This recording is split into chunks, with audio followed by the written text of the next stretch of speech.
আপনাদের সকলকে প্রণাম জানাই। আমাদের পরম পূজ্যপাদ স্বামী জ্যোতিরূপানন্দজিকে প্রণাম।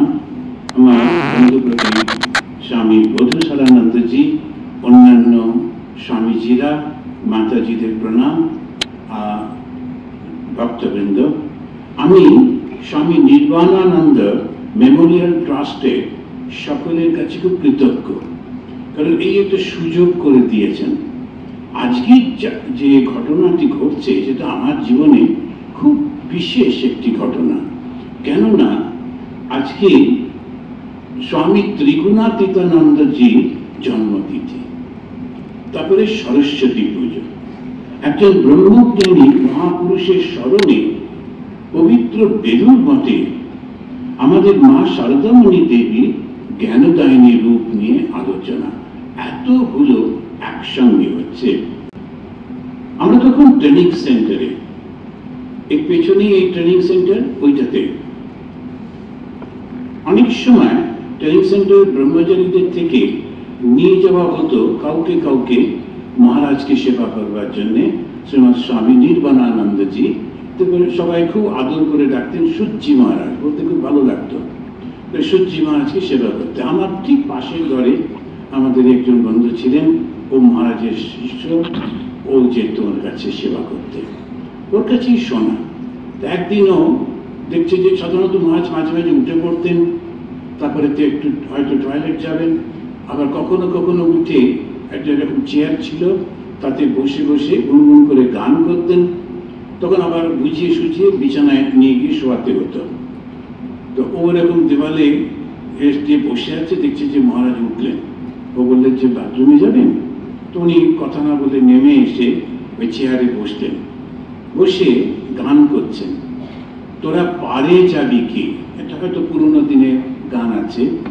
তোরা পারে যাবি কে, এই গানটি সূর্যি মহারাজ করছেন, আর ও দেওয়ালে পিঠ দিয়ে বসে আছে। খানিকক্ষণ পরে ওর দিকে তাকিয়ে বলছেন, এই তুই পারে যাবি? ও তখন বলছে, মহারাজ আমি তো আপনার চরণে পড়ে আছি, তো আপনি যদি পার করে দেন। মহারাজ খুব একটা কথাটাকে জিজ্ঞেস করেই চুপ করে অন্যদিকে তাকিয়ে, তারপরেই খুব বড় বড় চোখ করে ওকে বলছে, জানিস ওই যে ওই দিকে গম্ভীরানন্দজি আছে, ওনা পারে গেছে, পারে পৌঁছে গেছে। গম্ভীরানন্দজি তখন এই ট্রাস্টি বিল্ডিং এর এটাতে থাকতেন, তো তখন ওইটাকে উল্লেখ করে উনি বলছেন। তো এই ব্রহ্মজ্ঞানী যারা অন্যের আধ্যাত্মিক অবস্থাটাকেও পরিষ্কার বুঝতে পারেন, তখন আমাদের বন্ধুটি বলছে, আমি ওনাকে শুইয়ে দিয়ে বলছি, মহারাজ আমাকে পারে নিয়ে যাবেন তো? তখন মহারাজ উত্তর দিচ্ছেন না। তখন ওর ভেতরে ভেতরে একটু রাগ হয়েছে, বলছি শুধু বাথরুমে নিয়ে যাওয়ার সময় আমি, আর পারে যাওয়ার সময় অন্য। উনি কথাটা মনে মনে ভাবছে, উনি পাশ ফিরে শুয়ে বললেন, মাকে ধরে থাকো, মাকে ধরলেই সব হবে, মা না চাইলে কিচ্ছু হবে না।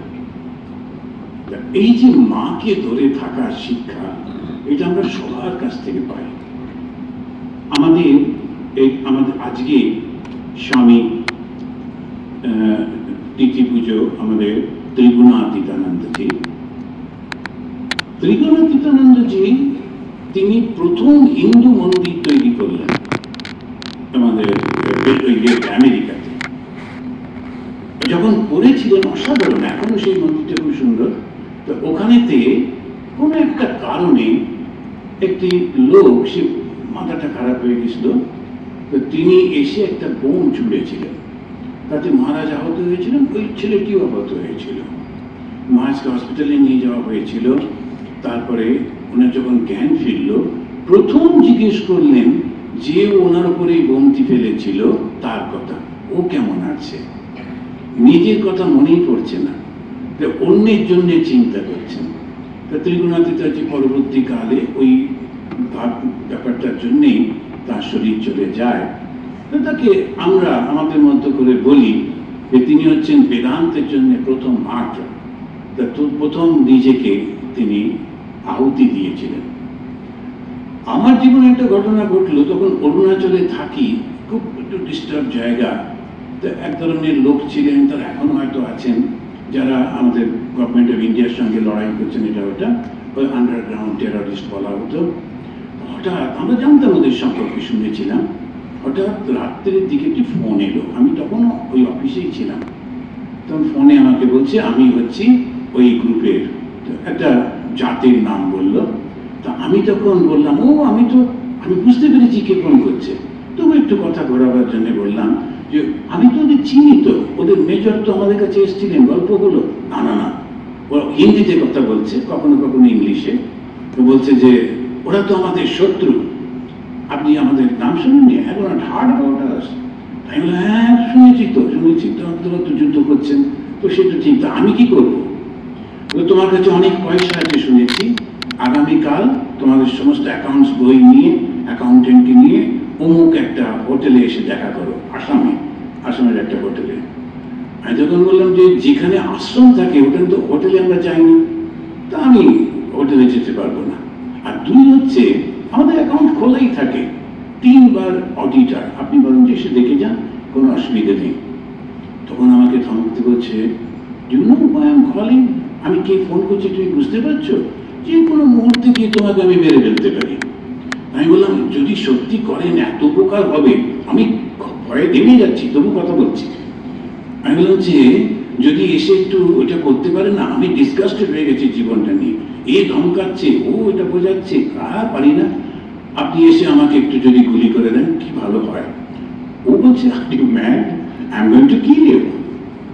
আমি বললাম না, ওটা বুঝেছি, শুধু একটা অনুরোধ, যখন আপনি আমাকে মারবেন, আপনার আর আমার মধ্যে কথাটা থাকলো, আমি আমার শ্রাইনে গিয়ে বসবো, মন্দিরে গিয়ে বসবো, আপনি শুধু পেছন থেকে গুলি করবেন যাতে আমার মাথাটা আমার ভগবানের পায়ে গিয়ে পড়ে। ও বললো তুই তো খুব অদ্ভুত মানুষ দেখছি, তুমি মরতে ভয় পাও না? আমি জানি আসলে না, আমরা মরেই আছি, আমরা মারে গেছি, মরে গিয়ে আবার জন্মেছি নতুন বংশ জন্ম নিয়ে। তখন ওরা তো একটু ভূতেরও ভয় পায়। তো বলছে আই লিভিং পিপল আর গডস, না ওর ভীষণ কমপ্লিকেটেড ব্যাপার, হিন্দু সন্ন্যাসের ব্যাপার। ও তুমি ওসব দিয়ে মাথা কামিও না, তোমার কথা হচ্ছে আমাকে মারবে, আমার কথা হচ্ছে এইভাবে মরবো, এই তো ব্যাপারটা। তো চলে এসো, একদিন মারবে। তখন বলছে I will meet you, I like to meet you, এরকম বললো টললো। তো আমি তো ঘেমে টেমে ভয় পেয়ে, আর কাউকে যেন না জানিয়ে, আশ্রমে কেউ যেন ভয় না পায়, এসে ফোন করলাম বেলুড় মঠে। তো বেলুড় মঠে তখন জেনারেল সেক্রেটারি মহারাজ ছিলেন না, বাইরে ছিলেন, আর একজন মহারাজ মন ধরলেন, মানে খুব মজার লোক এবং খুব সুন্দর। আমি যখন বললাম মহারাজ ওরা কিন্তু না আমাকে মেরে ফেলতে পারে, উনি খুব উৎসাহিত হয়ে বললেন you will be the second martyr.